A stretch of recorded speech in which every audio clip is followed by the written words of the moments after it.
Tuhan bersamamu dan bersama rohmu. Inilah Injil suci menurut Matius. Dimuliakanlah Tuhan. Pada waktu Yesus akan pergi ke Yerusalem, Ia memanggil ke-12 muridnya tersendiri dan berkata kepada mereka, "Sekarang kita pergi ke Yerusalem, dan Anak Manusia akan diserahkan kepada imam-imam kepala dan ahli-ahli Taurat. Dan mereka akan menjatuhi Dia hukuman mati. Mereka akan menyerahkan Dia kepada bangsa-bangsa yang tidak mengenal Allah, supaya Ia diolok-olok, disesah dan disalibkan, tetapi pada hari ketiga Ia akan dibangkitkan." Maka datanglah ibu anak-anak Zebedeus beserta anak-anaknya kepada Yesus, lalu sujud di hadapannya untuk meminta sesuatu kepadanya. Kata Yesus, "Apa yang kau kehendaki?" Jawab ibu itu, "Berilah perintah supaya kedua anakku ini kelak boleh duduk di dalam kerajaanmu, yang seorang di sebelah kananmu dan yang seorang lagi di sebelah kirimu." Tetapi Yesus menjawab, "Kamu tidak tahu apa yang kamu minta. Dapatkah kamu meminum cawan yang harus kuminum?"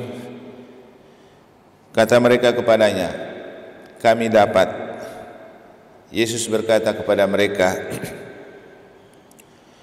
"Cawanku memang akan kamu minum, tetapi hal duduk di sebelah kananku atau di sebelah kiriku, aku tidak berhak memberikannya.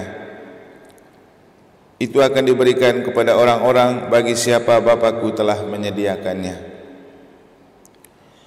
Mendengar itu, marahlah ke-10 murid yang lain kepada kedua saudara itu. Tetapi Yesus memanggil mereka lalu berkata, "Kamu tahu bahwa pemerintah bangsa-bangsa memerintah rakyatnya dengan tangan besi, dan pembesar-pembesar menjalankan kuasanya dengan keras atas mereka. Tidaklah demikian di antara kamu. Barang siapa ingin menjadi besar di antara kamu, hendaklah ia menjadi pelayanmu.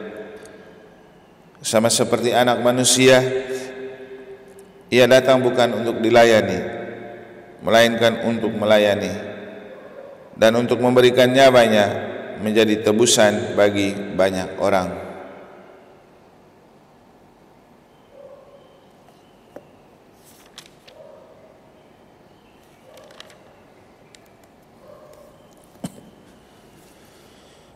Demikianlah sabda Tuhan.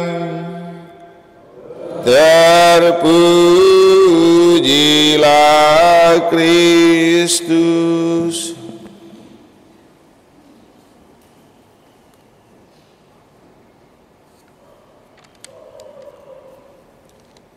Para suster, Bapak Ibu, saudara-saudari, adik-adik sekalian yang saya terkasihi dalam Tuhan, kita mungkin pernah mendengar pepatah, kalau orang melempar kamu dengan batu, balaslah dengan kapas. Artinya, ketika orang melakukan kekerasan kepada kita, entah secara pemikiran, perkataan atau perbuatan, balaslah dengan kapas, artinya dengan gaya tidak kekerasan.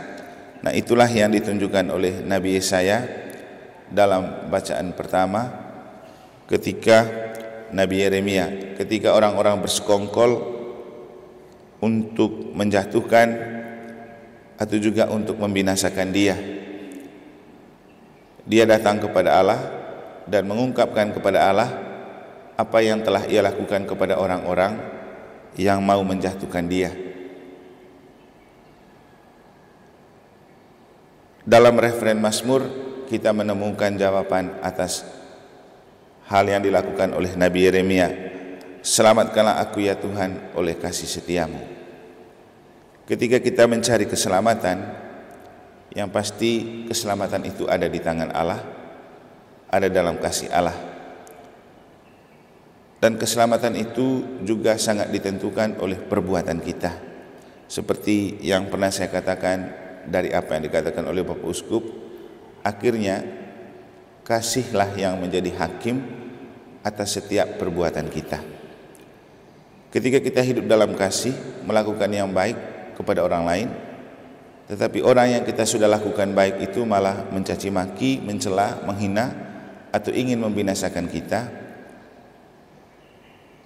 tidak usah takut untuk mendapat keselamatan, karena nanti kasih dan kebaikan yang sudah kita lakukan akan menyelamatkan kita. Dan bisa jadi kasih itulah yang menjadi hakim yang akan menghukum orang yang sudah kita perlakukan baik malah bertingkah sebaliknya kepada kita.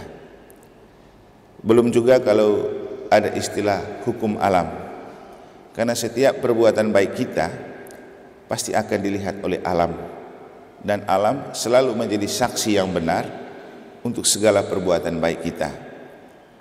Sehingga Bapak Ibu saudara-saudari, tidak usah takut untuk berbuat baik. Dan kemarin kita diajarkan dan diajak untuk berhenti berbuat jahat, belajarlah berbuat baik. Karena setiap perbuatan baik pasti akan berbuah manis.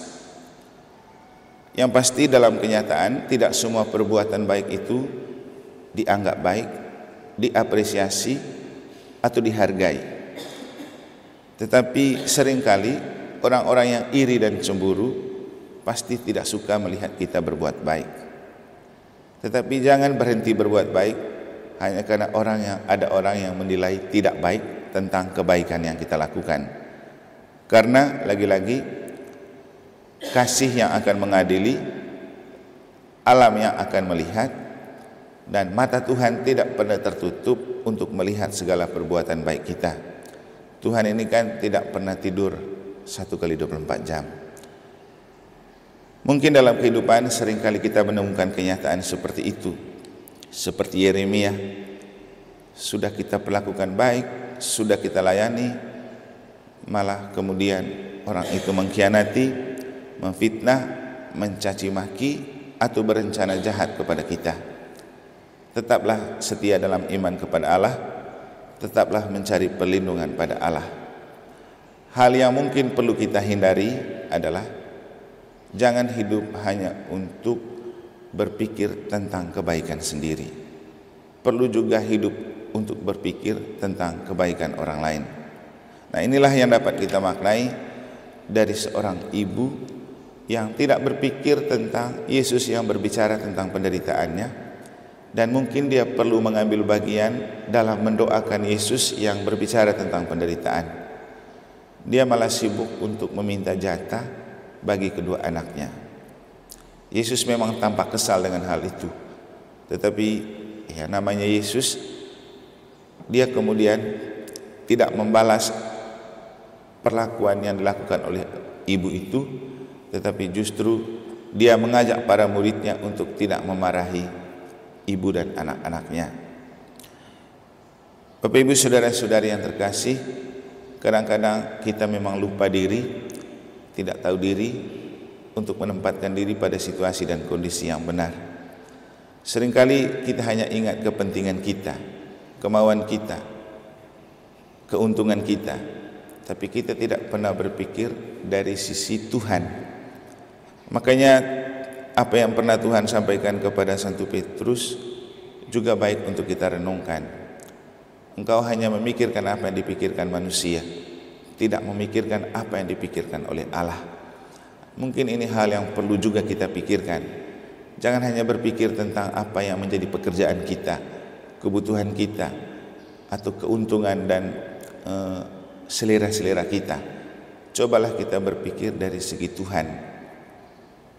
Marilah kita mohon rahmat dan berkat Allah, supaya dengan bantuan Roh Kudus kita diberikan kekuatan untuk dalam kondisi apapun, terutama saat kita dicaci maki, dihina, difitnah, Kita tetap berlari kepada Tuhan, karena kasih Tuhanlah yang menyelamatkan kita, bukan kata orang, bukan opini publik, bukan penilaian orang. Semoga Tuhan memberkati kita.